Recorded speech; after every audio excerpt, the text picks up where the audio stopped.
ओम शांति। आज 8/12/2024 की अव्यक्त मुरली मंथन है, जिसकी रिवाइज डेट है 13 फरवरी 2003। तो आज बाबा ने बिल्कुल कमाल की मुरली चलाई है। हमेशा की तरह सभी डायरी पेन लेकर बैठेंगे और नोट करेंगे कि भगवान हमसे क्या चाहते हो, हमें किस तरह से भर रहे हैं और हमें राजा बच्चा बना रहे हैं। ठीक है, तो टाइटल है वर्तमान समय अपना रहम दिल और दाता स्वरूप प्रत्यक्ष करो। वर्तमान समय अपना रहम दिल और दाता स्वरूप प्रत्यक्ष करो, मैंने दाता की निशानी दिखाओ।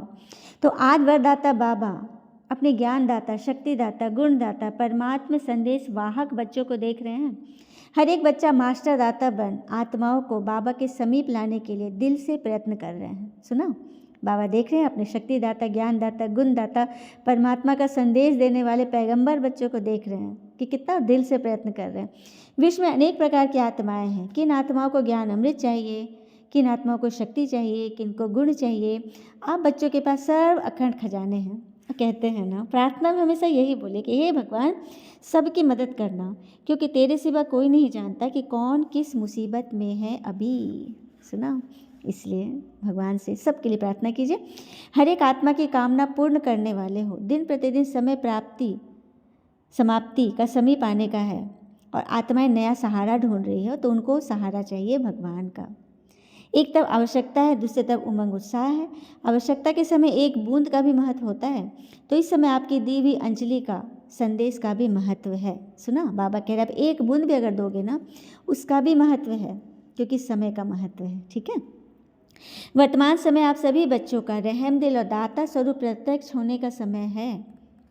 आप ब्राह्मण आत्माओं के अनादि स्वरूप में भी दातापन के संस्कार भरे हुए हैं। तो अनादि स्वरूप अर्थात अनादि अर्थात सबसे इनिशियल स्टेज, आत्मा का सबसे प्रारंभिक स्टेज जो है वह दातापन का संस्कार का है, क्योंकि आप दाता थे, देवता थे। वो संस्कार आपके अंदर है, अंदर भरा हुआ है।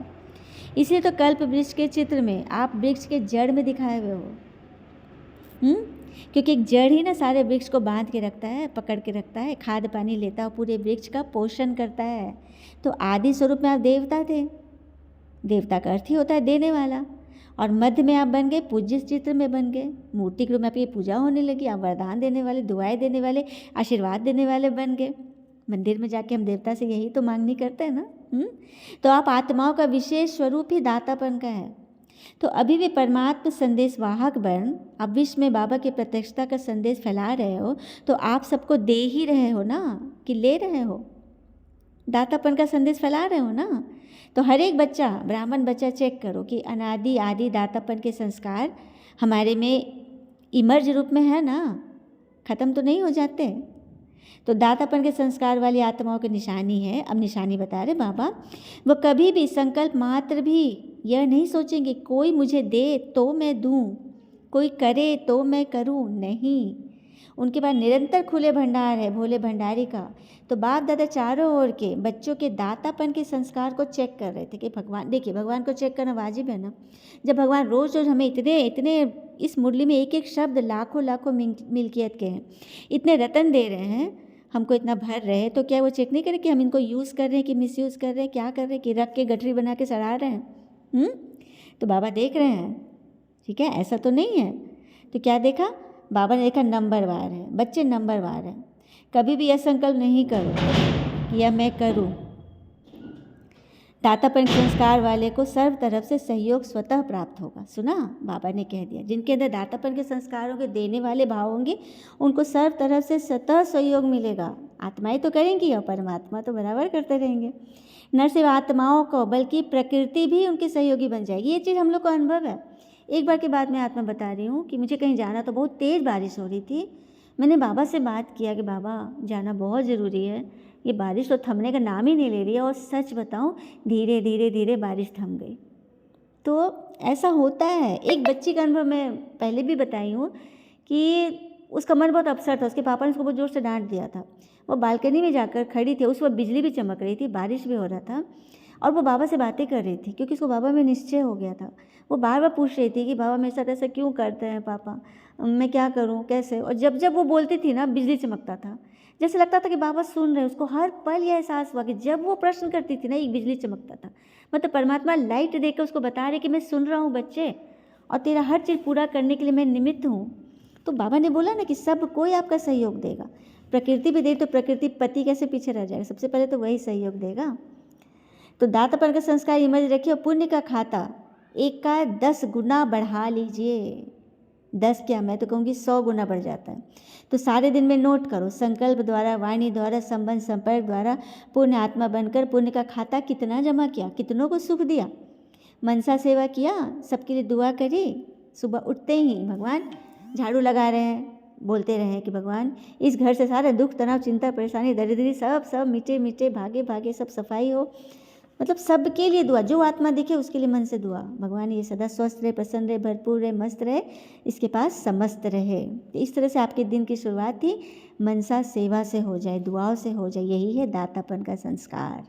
सुना? तो इस जन्म में तो पुण्य जमा करते ही हो। अगर अभी दातापन का संस्कार है तो आधा कल्प के लिए पुण्य जमा कर जाओ, तो आधा युग कि तुम पुण्यात्मा बन जाते हो, इतना बाबा हमें देते हैं। तो बाबा हर एक बच्चे का पुण्य का खाता चेक कर रहे थे, किसने कितना पुण्य जमा किया।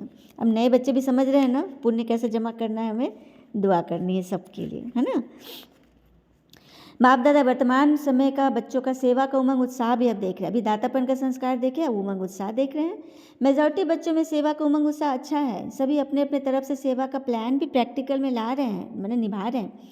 इसके लिए बाबा सभी को दिल से मुबारक दे रहे हैं। अच्छा कर रहे हो और अच्छा करते रहेंगे।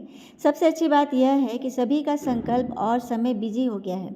हर एक को यह लक्ष्य है कि चारों ओर की सेवा से सभी उल्हने को जरूर पूरा करना। मैंने कितने उल्हने देंगे ना सभी लोग, आपको उनको पूरा करना है सेवा करके। आपको फंसना नहीं कि कोई आपको कुछ व्यर्थ बोल रहा है, ताने दे रहा है, नहीं, आपको उनके लिए दुआ ही दुआ करना है, शुक्रिया ही बोलना है मन से। ब्राह्मणों ने दृढ़ संकल्प में, ब्राह्मणों का जो दृढ़ संकल्प में बहुत शक्ति है। अगर ब्राह्मण दृढ़ संकल्प करे तो क्या नहीं हो सकता, सब हो जाएगा। सिर्फ योग को ज्वाला रूप बनाओ, योग ज्वाला रूप बन जाएगा ना तो ज्वाला के पीछे आत्माएं आएंगी ही नहीं। ज्वाला अर्थात लाइट, लाइट के पीछे जो आत्मा बुझी हुई है टिमटिम है, वो तो लाइट के पीछे आएगी ही ना, उनको लाइट दिखेगा। एक सुंदर सा एक विनोद वाला प्रसंग बताती हूँ, ये भी मेरा ही अनुभव है कि एक बार, नहीं मेरा नहीं, सॉरी, मैंने सुना था किसी का अनुभव। तो एक बार एक घने अंधेरे रात्रि था, खूब बारिश हो रही थी, बिजली कड़क रही थी, एक कार रोड पे चली जा रही है और उसका हेडलाइट भी ख़राब हो गया था बारिश की वजह से। अब उसको दिख ही नहीं रहा किधर जाए। अचानक उसको एक लाल लाइट दिखता है सामने से, एक गाड़ी के पीछे वाला लाल लाइट दिख रहा है। अब वो उस लाइट के पीछे चलती चली जा रही, क्योंकि सोचा कि कहीं शहर में ही जा रहा होगा भाई। तो जाके एक जगह जाके बहुत देर चलता रहा, घंटों चलता रहा। एक जगह जाके वो गाड़ी रुक गई और लाइट बुझ गया। अब इसको समझ में कहाँ जाए, एकदम खूब अंधेरा। तभी देखा कि कुछ व्यक्ति गाड़ी से जो निकले तो उन्होंने देखा कि पीछे ये गाड़ी है, तो उन्होंने बात की कि आप कहाँ इधर। अरे मैं आपके लाइट के पीछे यार, मुझे लगा कोई रास्ता मिलेगा। तो अब इसके आगे रास्ता कहाँ मिलेगा, मैं तो अपने गैरेज में आ गया हूँ। सुना मध्यम से लाइट से भी वो पीछा करते हुए उसके गैरेज तक पहुँच गया। तो कहने की बात है, जब आत्माओं की लाइट मिलेगी, सेवाधारियों की लाइट मिलेगी, तो आत्मा तो परमात्मा लाइट की तरफ पहुंच जाएंगे, उनको परमात्मा का लाइट मिल जाएगा, मतलब उसकी कृपा मिल जाएगी। तो ऐसा ज्वाला रूप का लाइट अपने अंदर जगाओ, आपकी दृष्टि में ऐसी झलक हो जो सभी अनुभव करें, ठीक है। फिर बाबा ने बोला कि फॉरेन वालों ने जो सेवा की थी, कॉल ऑफ टाइम की, तो समय की पुकार, समय पुकार रहा है, प्रकृति पुकार रही है कि बच्चे अब तैयार हो जाओ क्योंकि समय आ गया है, ठीक है। हमें बस चलना ही चलना है, तैयार होना है। अब दिन पूरा हो गया है, भगवान आ गए लेने, तो अब घर जाना है। तो बाबा कह रहे हैं कि बिखरी हुई सेवा भी बहुत है, फैली हुई है, तो बिखरी हुई सेवा को समीप लाओ, योग्य आत्माओं का संगठन बनाओ और समय प्रति समय उस संगठन को समीप लाते रहो और उन्हों के सेवा को उमंग उत्साह बढ़ाओ। मतलब समय समय पर राउंडिंग लगाते रहो, जैसे डॉक्टर अपने पेशेंट की राउंडिंग लगाते हैं ना हॉस्पिटल में, पूरे हॉस्पिटल में, उसी तरह आपने जिसको भी ज्ञान सुना है उसको समय समय पर चेकिंग करो, पूछते रहो, फ़ोन मिलाते रहो, ठीक है। बाप दादा देखते हैं कि ऐसी आत्माएं हैं लेकिन अभी वह पावरफुल पालना संगठित रूप में नहीं मिल रही है, तो आपको देखना है, आप चेक करो, ठीक है। आपका संगठन एकदम पक्का होना चाहिए। ब्राह्मण आत्माएं वर्तमान वायुमंडल को देखकर डरती तो नहीं हो कि विदेश में क्या हो रहा है, अभी युद्ध का जो माहौल चल रहा है, कब कौन सा देश जुड़ जा रहा है युद्ध में, तो डरते तो नहीं हो ना कि कल क्या होगा, कैसे चलेगा। तो बाबा कहते जो होगा अच्छे से अच्छा होगा। जितनी दुनिया हलचल में होगी ना, उतनी आप ब्राह्मणों की स्टेज अचल होगी, सुना बाबा ने क्या कहा, जितनी हलचल आएगी उतनी हमारी स्टेज अचल होगी। तो ऐसे बने हो, हलचल में अचल हो, हलचल में तो नहीं आते ना। जो अचल है वो हाथ उठाओ, बाबा पूछ रहे हैं। जो हलचल में अचल रहते हैं, परिस्थितियों को स्वीकार करके आगे बढ़ते हैं, वो हाथ उठाओ। हम बच्चों ने हाथ उठाया, दो हाथ उठाओ। मधुबन बाबा आते हैं तो बाबा सबकी चेक करते हैं, तो सब बच्चों ने हाथ उठाया। आप सभी कमेंट में हाथ उठा के दिखा सकते हैं, ठीक है, बाबा देखेगा। अब बाबा कहते हैं कि आप नहीं उठाओगे तो कौन उठाएगा, क्योंकि आप ब्राह्मण के ऊपर तो परमात्म छत्र छाया है। जैसे वाटर प्रूफ, कितना भी वाटर डालो लेकिन वो सेफ होता है ना, ऐसे भी कितनी भी हलचल है कि परमात्म छाया के अंदर आप सदा प्रूफ हो, सेफ हो, बेफिक्र बादशाह हो ना, कि थोड़ा थोड़ा फिक्र है क्या होगा नहीं। स्वराज अधिकारी बनो, बेफिक्र बादशाह बनो, अचल अडोल सीट पर सेट रहो, सीट से नीचे नहीं उतरो। अपसेट होना अर्थात सीट पर सेट ही नहीं हो तो अपसेट हो। जो सीट पर सेट है वो स्वप्न में भी अपसेट नहीं हो सकते, मैंने मूंझ नहीं सकते।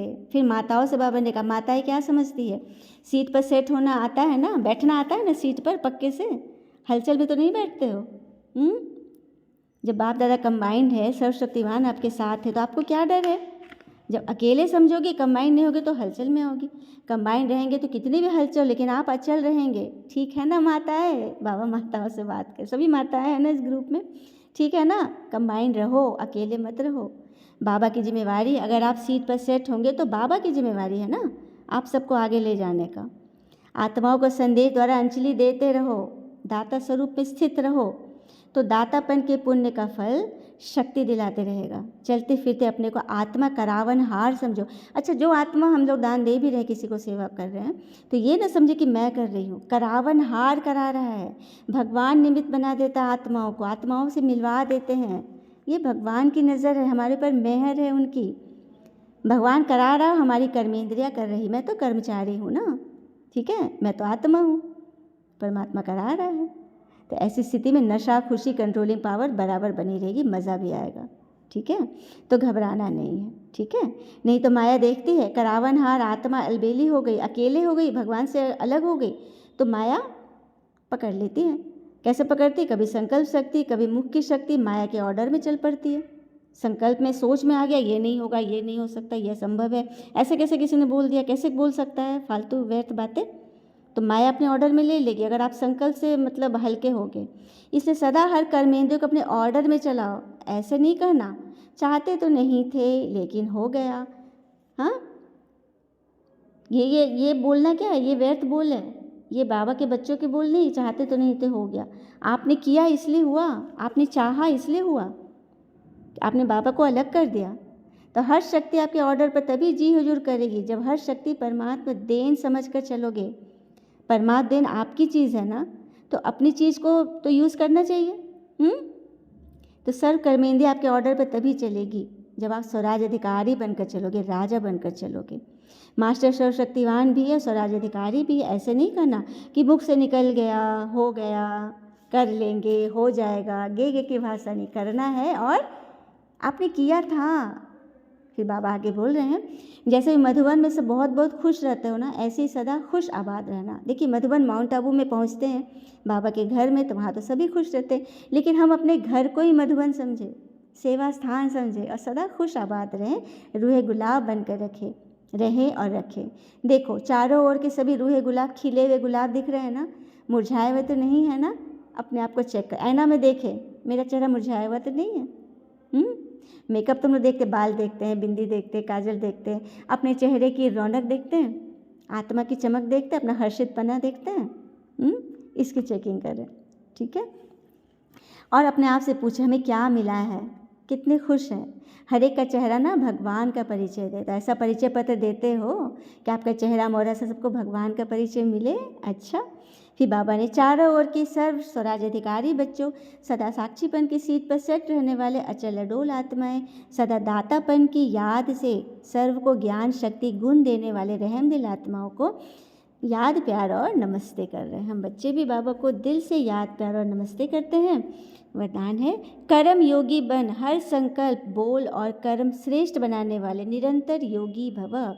कर्म योगी बन हर संकल्प बोल और कर्म को श्रेष्ठ बनाने वाले निरंतर योगी बनते हैं। कैसे? तो कर्म योगी अर्थात हर कर्म याद में रहकर करने वाले। योगी अर्थात सन्यासी नहीं, घर बार छोड़ने वाले, घबराना नहीं है आप लोग को। योगी अर्थात याद में रहने वाले। योग अर्थात जोड़, परमात्मा से कनेक्शन जोड़ने वाले। आत्मा का हर कर्म योग युक्त होगा और युक्ति युक्त होगा। अगर कोई भी कर्म युक्ति युक्त नहीं होता है तो समझो योग युक्त नहीं है। हम योग में नहीं थे, परमात्मा से योग नहीं थे, इसलिए मेरा काम हुआ नहीं, मेरा काम अधूरा रह गया, क्योंकि हम युक्ति युक्त नहीं थे, योग युक्त नहीं थे। अगर साधारण व व्यर्थ कर्म हो जाता निरंतर योगी कैसे कहेंगे? कर्म योगी अर्थात हर सेकंड, हर संकल्प, हर बोल सदा उनके श्रेष्ठ हो। श्रेष्ठ कर्म की निशानी है स्वयं भी संतुष्ट और हमसे दूसरे भी संतुष्ट। ऐसी आत्माएं निरंतर योगी बनती है। दूसरे संतुष्ट कैसे होंगे? सामने वाले ने बहुत बुरा बोल दिया लेकिन आपने लिया नहीं, आप चुप रह गए, आपने उनकी बात मान ली, अपनी गलती देख ली, तो सामने वाला भी संतुष्ट होकर चला जाएगा, कुछ नहीं बोलेगा, क्योंकि निहत्थे पे कोई वार नहीं करता है। और कहते हैं ना, जीवन की सबसे बड़ी गलती वही है जिसने अपनी गलती से कुछ नहीं सीखा। सबसे बड़ी गलती वही है। स्लोगन, स्वयं प्रिय, लोकप्रिय और प्रभु प्रिय आत्मा ही वरदानी मूर्त है। तो सबसे पहले स्वयं प्रिय, अपने आप को इन व्यर्थ के क्या क्यों कैसे किंतु परंतु हलचल से बचा के रखना। बाबा ने बोला ना, हलचल में भी अचल रहते हो ना, तो स्वयं प्रिय ही लोकप्रिय बनते हो, जो लोकप्रिय वही प्रभु प्रिय बनते हैं। अच्छा, ओम शांति। शुक्रिया पापा, शुक्रिया बच्चे, ओम शांति।